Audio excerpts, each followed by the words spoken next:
Hello, students. I am JP Brad. Today we will continue matter in our surroundings, and the topic is properties of liquids. Let's start. तो देखो, there are various properties of liquid state.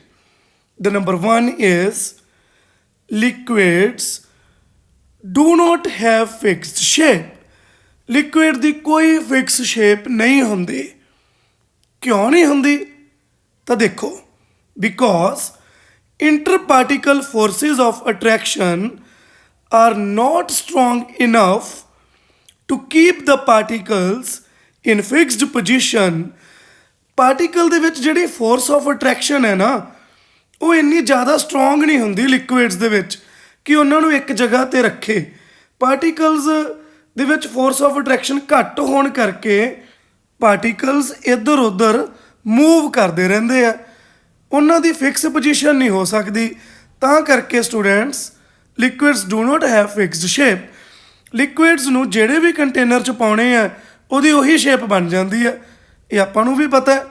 ਠੀਕ ਹੈ, reason ਇਹੀ ਹੈ ਵੀ ਜੇ ਆਪਾਂ liquid ਦੇ particles ਨੂੰ ਦੇਖੀਏ, ਉਹਨਾਂ ਦੇ ਵਿੱਚ ਫੋਰਸ ਆਫ ਅਟਰੈਕਸ਼ਨ ਵੀਕ ਹੈ, ਜਿਹਦੇ ਕਰਕੇ ਉਹਨਾਂ ਪਾਰਟੀਕਲਸ ਦੀ ਪੋਜੀਸ਼ਨ ਫਿਕਸ ਨਹੀਂ ਹੋ ਸਕਦੀ, ਉਹ ਮੂਵ ਕਰਦੇ ਰਹਿੰਦੇ ਆ। ਠੀਕ ਹੈ students, so now move to second property. ਤਾਂ ਦੇਖੋ, liquids have fixed volume. Liquids ਦਾ ਵੋਲੀਅਮ ਫਿਕਸ ਰਹਿੰਦਾ ਹੈ because interparticle forces of attraction are strong enough to keep the particles together. Means ਜਿਹੜੇ ਲਿਕੁਇਡ ਦੇ ਪਾਰਟੀਕਲਸ ਹੈ ਉਹਨਾਂ ਦੇ ਵਿੱਚ ਜਿਹੜੀ ਫੋਰਸ ਆਫ ਅਟਰੈਕਸ਼ਨ ਹੈ ਉਹ ਇੰਨੀ ਕੁ ਸਟਰੋਂਗ ਹੁੰਦੀ ਹੈ ਕਿ ਉਹਨਾਂ ਨੂੰ ਅਟੈਚਡ ਰੱਖਦੀ ਹੈ, ਇਕੱਠੇ ਰੱਖਦੀ ਹੈ। ਠੀਕ ਹੈ, ਐਂ ਨਹੀਂ ਵੀ ਗੈਸ ਦੀ ਤਰ੍ਹਾਂ ਪਾਰਟੀਕਲ ਇੱਧਰ ਉੱਧਰ ਉੱਡ ਜਾਣਗੇ। ਠੀਕ ਹੈ, ਇੰਨੀ ਕੁ ਫੋਰਸਿਸ ਆਫ ਅਟਰੈਕਸ਼ਨ ਸਟਰੋਂਗ ਹੁੰਦੀਆਂ ਵੀ ਪਾਰਟੀਕਲ ਇੱਕ ਦੂਜੇ ਨਾਲ ਅਟੈਚਡ ਰਹਿੰਦੇ ਆ। ਸੋ ਰਿਮੈਂਬਰ, ਪਾਰਟੀਕਲਸ ਮੂਵ ਤਾਂ ਕਰ ਸਕਦੇ ਆ ਬਟ ਇੱਕ ਦੂਜੇ ਨਾਲ ਅਟੈਚਡ ਰਹਿੰਦੇ ਆ, ਜਿਹਦੇ ਕਰਕੇ ਲਿਕੁਇਡ ਦਾ ਵੋਲੀਅਮ ਚੇਂਜ ਨਹੀਂ ਹੁੰਦਾ, ਚਾਹੇ ਆਪਾਂ ਕੰਟੇਨਰ ਚੇਂਜ ਕਰ ਦਈਏ ਉਸ ਦਾ। ਦੇਖੋ ਤੁਹਾਡੇ ਸਾਹਮਣੇ ਇੱਕ ਬੋਟਲ ਦੇ ਵਿੱਚ ਲਿਕੁਇਡ ਹੈ, ਕਿੰਨਾ ਹੈਗਾ ਤੁਸੀਂ ਦੇਖੋ 200 ml। ਹੁਣ ਉਸ ਨੂੰ ਦੂਸਰੇ ਕੰਟੇਨਰ 'ਚ ਟਰਾਂਸਫਰ ਕਰਤਾ, ਹੁਣ ਕੀ ਹੋਊਗਾ? ਲਿਕੁਇਡ ਦੀ ਸ਼ੇਪ ਚੇਂਜ ਹੋ ਜਾਊਗੀ ਲੇਕਿਨ ਵੋਲੀਅਮ ਰਿਮੇਨਸ ਫਿਕਸਡ। ਤਾਂ ਦੇਖੋ, ਸਪੋਜ਼ ਕਰੋ ਤੁਹਾਡੇ ਕੋਲ 200 ml ਮਿਲਕ ਹੈ, ਤੁਸੀਂ ਉਹਨੂੰ ਜਿਹੜੇ ਮਰਜ਼ੀ ਕੰਟੇਨਰ ਦੇ ਵਿੱਚ ਟਰਾਂਸਫਰ ਕਰ ਦਿਓ। ਹੁਣ ਉਹ 300 ml ਜਾਂ 100 ml ਤਾਂ ਨਹੀਂ ਬਣ ਜਾਊਗਾ, ਉਹਦੀ ਕੁਆਂਟੀਟੀ, ਉਹਦਾ ਵੋਲੀਅਮ ਤਾਂ ਓਨਾ ਹੀ ਰਹੂਗਾ ਨਾ ਸਟੂਡੈਂਟਸ। ਤਾਂ ਕਰਕੇ ਆਪਾਂ ਕਹਿਣੇ ਆ ਲਿਕੁਇਡਸ ਦਾ ਵੋਲੀਅਮ ਫਿਕਸ ਰਹਿੰਦਾ ਹੈ ਲੇਕਿਨ ਉਹਦੀ ਸ਼ੇਪ ਚੇਂਜ ਹੋ ਜਾਂਦੀ ਹੈ। ਫਾਈਨ, ਨਾਓ ਹੁਣ ਪੜ੍ਹਦੇ ਹਾਂ ਜੀ ਥਰਡ ਪ੍ਰੋਪਰਟੀ ਆਫ ਲਿਕੁਇਡਸ। ਤਾਂ ਦੇਖੋ, liquids have fluidity and not rigidity. Liquid flow ਕਰਦੇ ਆ, ਸਖਤ ਨਹੀਂ ਹੁੰਦੇ। ਕਿਉਂ? They have tendency to flow. ਇਹਦਾ ਰੀਜ਼ਨ ਕੀ ਹੈ? ਕਿਉਂਕਿ ਪਾਰਟੀਕਲ ਦੇ ਵਿੱਚ ਫੋਰਸ ਆਫ ਅਟਰੈਕਸ਼ਨ ਬਹੁਤ ਵੀਕ ਹੈ as compare to solids. Solid ਦੇ ਵਿੱਚ ਤਾਂ ਇੰਨੀ ਸਟਰੋਂਗ ਫੋਰਸ ਹੁੰਦੀ ਹੈ ਵੀ ਪਾਰਟੀਕਲਸ ਇੱਕ ਦੂਜੇ ਨਾਲ ਜੁੜੇ ਰਹਿੰਦੇ ਆ, ਤਾਂ ਕਰਕੇ ਸੋਲਿਡਸ ਰਿਜਿਡ ਹੁੰਦੇ ਆ। ਠੀਕ ਹੈ, ਲੇਕਿਨ ਲਿਕੁਇਡਸ ਦੇ ਵਿੱਚ ਫੋਰਸ ਆਫ ਅਟਰੈਕਸ਼ਨ ਵੀਕ ਹੁੰਦੀ ਹੈ, ਇੰਨੀ ਜ਼ਿਆਦਾ ਸਟਰੋਂਗ ਨਹੀਂ ਹੁੰਦੀ ਸੋਲਿਡ ਜਿੰਨੀ, ਤਾਂ ਕਰਕੇ ਪਾਰਟੀਕਲ ਮੂਵ ਕਰਦੇ ਰਹਿੰਦੇ ਆ, ਉਹ ਫਲੋ ਕਰਦੇ ਰਹਿੰਦੇ ਆ। ਨਾਓ ਫੋਰਥ ਪ੍ਰੋਪਰਟੀ ਪੜ੍ਹੋ ਸਟੂਡੈਂਟਸ। ਦੇਖੋ, liquids have less density as compare to solids. ਇਸ ਦਾ ਰੀਜ਼ਨ ਹੈ ਵੀ ਇੰਟਰ ਪਾਰਟੀਕਲ ਸਪੇਸਿਸ ਜ਼ਿਆਦਾ ਹੁੰਦੀਆਂ ਲਿਕੁਇਡਸ ਦੇ ਪਾਰਟੀਕਲ ਦੇ ਅੰਦਰ। ਸੋਲਿਡ ਦੇ ਪਾਰਟੀਕਲ ਟਾਈਟਲੀ ਪੈਕਡ ਹੁੰਦੇ ਆ but the particles in liquid are loosely packed. They have more spaces in between them as compared to solids. ਇਹ ਰੀਜ਼ਨ ਹੈ। ਨੋ ਇੱਕ ਐਕਸੈਪਸ਼ਨਲ ਕੇਸ ਦੇਖਦੇ ਹਾਂ। ਐਕਸੈਪਸ਼ਨਲ ਕੇਸ ਹੈਗਾ ਸਟੂਡੈਂਟਸ, ਆਈਸ ਫਲੋਟਸ ਓਵਰ ਵਾਟਰ। ਹੁਣ ਦੇਖੋ, ਆਈਸ ਸੋਲਿਡ ਹੈ, ਵਾਟਰ ਲਿਕੁਇਡ ਹੈ। ਹੋਣਾ ਕੀ ਚਾਹੀਦਾ ਹੈ? ਸੋਲਿਡ ਲਿਕੁਇਡ ਦੇ ਅੰਦਰ ਡੁੱਬ ਜਾਣਾ ਚਾਹੀਦਾ ਹੈ, ਕਿਉਂਕਿ ਸੋਲਿਡ ਦੀ ਡੈਂਸਿਟੀ ਜ਼ਿਆਦਾ ਹੁੰਦੀ ਹੈ, ਲਿਕੁਇਡ ਦੀ ਘੱਟ ਹੁੰਦੀ ਹੈ। ਬਟ ਆਪਾਂ ਤਾਂ ਦੇਖਦੇ ਹਾਂ ਆਈਸ ਤਾਂ ਫਲੋਟ ਕਰਦੀ ਹੈ ਪਾਣੀ ਦੇ ਉੱਪਰ। ਐਂ ਕਿਵੇਂ ਹੋ ਸਕਦਾ ਹੈ? ਜਿਹਦੀ ਡੈਂਸਿਟੀ ਜ਼ਿਆਦਾ ਹੈ, ਸੋਲਿਡ ਦੀ ਜ਼ਿਆਦਾ ਹੁੰਦੀ ਹੈ, ਉਹ ਡੁੱਬ ਜਾਣਾ ਚਾਹੀਦਾ ਲਿਕੁਇਡ ਦੇ ਵਿੱਚ। ਲੇਕਿਨ ਆਈਸ ਤਾਂ ਸੋਲਿਡ ਹੋਣ ਦੇ ਬਾਵਜੂਦ ਵੀ ਫਲੋਟ ਕਿਉਂ ਕਰਦੀ ਹੈ ਪਾਣੀ ਦੇ ਵਿੱਚ? ਤਾਂ ਇਹਦਾ ਰੀਜ਼ਨ ਇਹ ਹੈ ਸਟੂਡੈਂਟਸ, ਐਕਚੁਅਲੀ ਜਦੋਂ ਪਾਣੀ ਫਰੀਜ਼ ਹੋ ਕੇ ਆਈਸ ਬਣਦਾ ਹੈ, ਇਟ ਬਿਕਮਸ ਪੋਰਸ। ਉਹ ਪੋਰਸ ਹੋ ਜਾਂਦਾ, ਉਹ 'ਚ ਹੋਲਸ ਆ ਜਾਂਦੀਆਂ ਛੋਟੀਆਂ ਛੋਟੀਆਂ। It form a cage like structure. Ice ਦਾ ਸਟਰਕਚਰ ਕੇਜ ਲਾਈਕ ਹੁੰਦਾ ਹੈ, ਉਹਦੇ 'ਚ ਪੋਰਸ ਹੁੰਦੀਆਂ ਛੋਟੀਆਂ ਛੋਟੀਆਂ, ਜਿਹਦੇ ਕਰਕੇ ਆਪਾਂ ਇਹ ਕਹਿ ਸਕਦੇ ਹਾਂ ਵੀ ਪਾਣੀ ਫਰੀਜ਼ ਹੋਣ ਤੋਂ ਬਾਅਦ 'ਚ ਐਕਸਪੈਂਡ ਹੋ ਜਾਂਦਾ ਹੈ। ਐਕਸਪੈਂਡ ਹੋਣ ਦਾ ਮਤਲਬ ਹੈ ਵੋਲੀਅਮ ਇਨਕਰੀਜ਼ ਹੋ ਜਾਂਦਾ ਹੈ। ਜਦੋਂ ਸਟੂਡੈਂਟਸ ਕਿਸੇ ਚੀਜ਼ ਦਾ ਵੋਲੀਅਮ ਇਨਕਰੀਜ਼ ਹੋ ਜੇ, ਐਕਸਪੈਂਡ ਹੋ ਜੇ, ਉਹਦੀ ਡੈਂਸਿਟੀ ਘਟ ਜਾਂਦੀ ਹੈ। ਡੈਂਸਿਟੀ ਘਟਣ ਕਰਕੇ ਉਹ ਫਲੋਟ ਕਰਨ ਲੱਗ ਪਿਆ।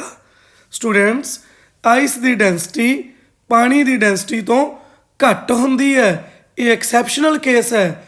ਨਹੀਂ ਤਾਂ ਜਿੰਨੇ ਨਾਰਮਲ ਕਿਸੇ ਹੋਰ ਸਬਸਟੈਂਸ ਦੀ ਗੱਲ ਕਰੀਏ, ਉਹਦੇ ਵਿੱਚ ਜਿਹੜਾ ਸੋਲਿਡ ਹੈ ਉਹਦੀ ਡੈਂਸਿਟੀ ਜ਼ਿਆਦਾ ਹੁੰਦੀ ਹੈ as compare to its liquid state. But water is the exceptional case in which the density of the ice is less as compared to water. That is why ice floats over the water. ਤੁਸੀਂ ਦੇਖੋ ਸਾਹਮਣੇ ਮੈਂ ਇੱਕ glass ਦਿਖਾਇਆ ਹੈ, ਉਸ 'ਚ ice ਪਾਣੀ ਦੇ ਉੱਪਰ ਫਲੋਟ ਕਰ ਰਹੀ ਹੈ। ਆਈਸ ਦਾ ਸਟਰਕਚਰ ਦੇਖੋਗੇ ਉਹ ਪੋਰਸ ਹੈ, ਕੇਜ ਲਾਈਕ ਹੈ। ਜੇ ਤੁਸੀਂ ਲਿਕੁਇਡ ਦਾ ਸਟਰਕਚਰ ਦੇਖੋਗੇ ਉਹਦੇ 'ਚ ਸਪੇਸਿਸ ਬਹੁਤ ਘੱਟ ਹੈ, ਠੀਕ ਹੈ, ਪਾਰਟੀਕਲ ਬਹੁਤ ਕਲੋਜ਼ ਹੈ। ਤਾਂ ਕਰਕੇ ਸਟੂਡੈਂਟਸ ਆਈਸ ਦੀ ਜਿਹੜਾ ਵੋਲੀਅਮ ਹੈ ਜ਼ਿਆਦਾ ਹੁੰਦਾ ਹੈ, ਡੈਂਸਿਟੀ ਘੱਟ ਹੁੰਦੀ ਹੈ, ਤਾਂ ਕਰਕੇ ਆਈਸ ਫਲੋਟ ਕਰਦੀ ਹੈ ਪਾਣੀ ਦੇ ਉੱਪਰ। Remember this point. Now move to fifth property of the liquid. ਦੇਖੋ, the kinetic energy of the particles in liquid state is more than in solid state. ਜਿਹੜੇ ਪਾਰਟੀਕਲਸ ਹੈ ਨਾ ਲਿਕੁਇਡ ਸਟੇਟ ਦੇ ਵਿੱਚ, ਉਹਨਾਂ ਦੀ ਕਿਨੈਟਿਕ ਐਨਰਜੀ ਜ਼ਿਆਦਾ ਹੁੰਦੀ ਹੈ as compare to solid state. ਇਹਦਾ ਰੀਜ਼ਨ ਸੁਣੋ, because of less inter particle forces of attraction in the liquid state. ਕਿਉਂਕਿ ਸਟੂਡੈਂਟਸ ਜਿਹੜੇ ਲਿਕੁਇਡਸ ਹੈ ਉਹਨਾਂ ਦੇ ਪਾਰਟੀਕਲ ਦੇ ਵਿੱਚ ਫੋਰਸ ਆਫ ਅਟਰੈਕਸ਼ਨ ਘੱਟ ਹੈ, ਉਹ ਇੱਕ ਦੂਜੇ ਨੂੰ ਟਾਈਟਲੀ ਨਹੀਂ ਪਕੜ ਸਕਦੇ। ਪਾਰਟੀਕਲਸ ਮੂਵ ਕਰ ਸਕਦੇ ਆ, ਮੂਵਮੈਂਟ ਕਰਕੇ ਉਹਨਾਂ ਦੇ ਅੰਦਰ ਆ ਜਾਂਦੀ ਹੈ ਕਾਈਨੈਟਿਕ ਐਨਰਜੀ। ਤਾਂ ਤੁਸੀਂ ਦੇਖੋ, ਮੈਂ ਇੱਥੇ ਇੱਕ ਕੰਟੇਨਰ ਬਣਾਇਆ ਜਿਸ ਦੇ ਅੰਦਰ ਸੋਲਿਡ ਦਿਖਾਇਆ ਹੋਇਆ ਹੈ। ਇਸ ਦੇ ਪਾਰਟੀਕਲ ਕਿੰਨੇ ਟਾਈਟਲੀ ਪੈਕਡ ਹੈ, ਠੀਕ ਹੈ। ਇਹਨਾਂ ਦੇ ਪਾਰਟੀਕਲ ਜਸਟ ਵਾਈਬ੍ਰੇਟ ਕਰ ਸਕਦੇ ਆ, ਫਰੀਲੀ ਮੂਵ ਕਰ ਹੀ ਨਹੀਂ ਸਕਦੇ। ਲਿਕੁਇਡ ਦੇ ਪਾਰਟੀਕਲਸ ਦੇਖੋ ਦੂਜੇ ਕੰਟੇਨਰ 'ਚ, ਉਹ ਥੋੜ੍ਹਾ ਜਿਹਾ ਮੂਵ ਕਰ ਸਕਦੇ ਆ, ਲੇਕਿਨ ਵੋਲੀਅਮ ਫਿਕਸ ਹੈ। ਸ਼ੇਪ ਚੇਂਜ ਹੋ ਜੂਗੀ ਕਿਉਂਕਿ ਪਾਰਟੀਕਲ ਮੂਵ ਕਰਦੇ ਰਹਿੰਦੇ ਆ, ਫੋਰਸ ਆਫ ਅਟਰੈਕਸ਼ਨ ਘੱਟ ਹੈ।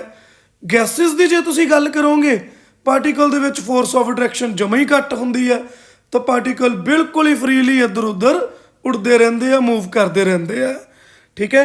ਇਸ ਤਰ੍ਹਾਂ ਨਾਲ ਆਪਾਂ ਕਹਿ ਸਕਦੇ ਹਾਂ ਲਿਕੁਇਡਸ ਦੇ particle the ਕਿਨੈਟਿਕ energy as compare to solids ਜ਼ਿਆਦਾ ਹੁੰਦੀ ਹੈ, ਬਟ ਜੇ ਆਪਾਂ ਗੈਸਿਸ ਨਾਲ ਕੰਪੇਅਰ ਕਰਾਂਗੇ ਤਾਂ ਘੱਟ ਹੁੰਦੀ ਹੈ। ਨਾਓ ਸਟੂਡੈਂਟਸ, ਸਿਕਸਥ ਪ੍ਰੋਪਰਟੀ ਪੜ੍ਹ ਰਹੇ ਹਾਂ। ਲਿਕੁਇਡਸ can diffuse easily as compared to solids. Students liquid ਦੇ ਵਿੱਚ ਜਿਹੜੀ ਡਿਫਿਊਜ਼ਨ ਹੈ ਸੋਲਿਡਸ ਦੇ ਕੰਪੈਰੇਟਿਵਲੀ ਈਜ਼ੀ ਹੁੰਦੀ ਆ। ਕਿਉਂ? Because of the presence of greater inter particle spaces between the particles of liquid. Liquid ਦੇ ਪਾਰਟੀਕਲਸ ਦੇ ਵਿੱਚ ਫੋਰਸ ਆਫ ਅਟਰੈਕਸ਼ਨ ਘੱਟ ਹੋਣ ਕਰਕੇ ਜ਼ਿਆਦਾ ਸਪੇਸਿਸ ਹੁੰਦੀਆਂ, ਤਾਂ ਕਰਕੇ ਲਿਕੁਇਡਸ ਦੇ ਪਾਰਟੀਕਲ ਬੜੀ ਈਜ਼ਲੀ ਡਿਫਿਊਜ਼ ਹੋ ਜਾਂਦੇ ਆ, ਇੱਕ ਦੂਜੇ 'ਚ ਬੜੀ ਈਜ਼ਲੀ ਇੰਟਰਮਿਕਸ ਹੋ ਜਾਂਦੇ ਆ। ਇਸ ਦੇ ਨਾਲ ਤੁਸੀਂ ਇਹ ਵੀ ਦੇਖੋ ਸੋਲਿਡਸ ਵੀ ਲਿਕੁਇਡਸ ਦੇ ਵਿੱਚ ਡਿਫਿਊਜ਼ ਹੋ ਸਕਦੇ ਆ, ਜਿਵੇਂ ਕਿ potassium ਪਰਮੈਂਗਨੇਟ KMnO4, copper sulphate CuSO4 ਬੜੀ ਈਜ਼ਲੀ ਪਾਣੀ ਦੇ ਵਿੱਚ ਡਿਜ਼ੋਲਵ ਹੋ ਜਾਂਦਾ ਹੈ। ਕ੍ਰਿਸਟਲਸ ਹੁੰਦੇ ਆ ਇਹਦੇ, ਬੜੀ ਈਜ਼ਲੀ ਡਿਜ਼ੋਲਵ ਹੋ ਜਾਂਦੇ ਆ। ਤੁਸੀਂ ਸ਼ੂਗਰ ਦੀ ਐਗਜ਼ਾਮਪਲ ਵੀ ਲੈ ਸਕਦੇ ਹੋ। ਸ਼ੂਗਰ ਸੋਲਿਡ ਹੈ, ਲੇਕਿਨ ਜਦੋਂ ਹੀ ਵਾਟਰ 'ਚ ਉਹਨੂੰ ਮਿਕਸ ਕਰਾਂਗੇ ਡਿਜ਼ੋਲਵ ਹੋ ਜਾਂਦਾ, ਡਿਫਿਊਜ਼ ਹੋ ਜਾਂਦਾ, ਠੀਕ ਹੈ। ਨਾਓ ਲਿਕੁਇਡਸ ਕੈਨ ਆਲਸੋ ਡਿਫਿਊਜ਼ ਇਨ ਲਿਕੁਇਡਸ, ਜਿਵੇਂ ਕਿ ਵਾਟਰ ਇਨ ਅਲਕੋਹਲ। ਦੇਖੋ ਜਦੋਂ ਆਪਾਂ ਇੱਕ ਅਲਕੋਹਲ ਦੇ ਵਿੱਚ ਪਾਣੀ ਪਾਵਾਂਗੇ, ਅਲਕੋਹਲ ਦੇ ਪਾਰਟੀਕਲਸ ਪਾਣੀ ਦੇ ਪਾਰਟੀਕਲ ਦੇ ਵਿੱਚ ਪ੍ਰੋਪਰਲੀ ਇੰਟਰਮਿਕਸ ਹੋ ਜਾਣਗੇ, ਡਿਫਿਊਜ਼ ਹੋ ਜਾਣਗੇ। This is the example of liquids can diffuse in liquids. Now ਇੱਕ ਪੁਆਇੰਟ ਹੋਰ ਦੇਖੋ, gases can also diffuse in liquids. Example ਦੇਖੋ, ਜਿਵੇਂ ਕਿ ਓਸ਼ੀਅਨ, ਸੀ, ਇਹਦੇ ਵਿੱਚ ਜਿਹੜਾ ਪਾਣੀ ਹੈ ਨਾ, ਇਹਦੇ ਅੰਦਰ ਆਕਸੀਜਨ ਡਿਜ਼ੋਲਵਡ ਫਾਰਮ 'ਚ ਹੁੰਦੀ ਹੈ। ਇਹ ਆਕਸੀਜਨ ਅਕੁਐਟਿਕ ਐਨੀਮਲਸ ਯੂਜ਼ ਕਰਦੇ ਆ ਫॉर ਬਰੀਦਿੰਗ। ਹੁਣ ਸਟੂਡੈਂਟਸ ਆਕਸੀਜਨ ਹੈ ਜਿਹੜੀ ਉਹ ਪਾਣੀ ਦੇ ਵਿੱਚ ਡਿਜ਼ੋਲਵਡ ਹੈ, so it is an example of gases can diffuse in liquids. ਧਿਆਨ ਰੱਖੋ। ਤਾਂ ਸਟੂਡੈਂਟਸ ਕਨਕਲੂਜਨ ਇਹ ਨਿਕਲਿਆ ਵੀ ਜਿਹੜੇ ਲਿਕੁਇਡਸ ਹੈ ਇਹਨਾਂ ਦੇ ਵਿੱਚ ਈਜ਼ੀ ਡਿਫਿਊਜ਼ਨ ਹੋ ਜਾਂਦੀ ਹੈ। ਸੋਲਿਡਸ ਵੀ ਲਿਕੁਇਡ 'ਚ ਡਿਫਿਊਜ਼ ਕਰ ਸਕਦੇ ਨੇ, ਲਿਕੁਇਡ ਵੀ ਲਿਕੁਇਡ 'ਚ ਡਿਫਿਊਜ਼ ਕਰ ਸਕਦੇ ਨੇ, ਗੈਸਿਸ ਵੀ ਲਿਕੁਇਡ 'ਚ ਡਿਫਿਊਜ਼ ਕਰ ਸਕਦੀਆਂ ਹੈ। ਠੀਕ ਹੈ। ਨਾਓ ਮੂਵ ਟੂ 7th ਪ੍ਰੋਪਰਟੀ। ਇਹ ਦੇਖੋ ਹੁਣ, ਲਿਕੁਇਡਸ ਆਰ ਆਲਮੋਸਟ ਇਨਕੰਪਰੈਸੀਬਲ। ਤਾਂ ਸਮਝੋ ਸਟੂਡੈਂਟਸ, ਆਪਾਂ ਨੂੰ ਕਈ ਵਾਰ ਲੱਗਦਾ ਹੈ ਵੀ ਲਿਕੁਇਡ ਦੇ ਪਾਰਟੀਕਲ ਦੇ ਵਿੱਚ ਸਪੇਸਿਸ ਹੈ ਤਾਂ ਕੰਪਰੈਸੀਬਲ ਹੋਣਗੇ, ਬਟ ਇਹ ਜਿਹੜੀਆਂ ਸਪੇਸਿਸ ਹੈ ਨਾ ਇੰਨੀਆਂ ਜ਼ਿਆਦਾ ਨਹੀਂ ਹੁੰਦੀਆਂ ਕਿ ਆਪਾਂ ਇਹਨਾਂ ਤੇ ਫੋਰਸ ਲਗਾ ਕੇ ਪਾਰਟੀਕਲਸ ਨੂੰ ਕਲੋਜ਼ ਕਰ ਦਾਂਗੇ ਇੱਕ ਦੂਜੇ ਦੇ।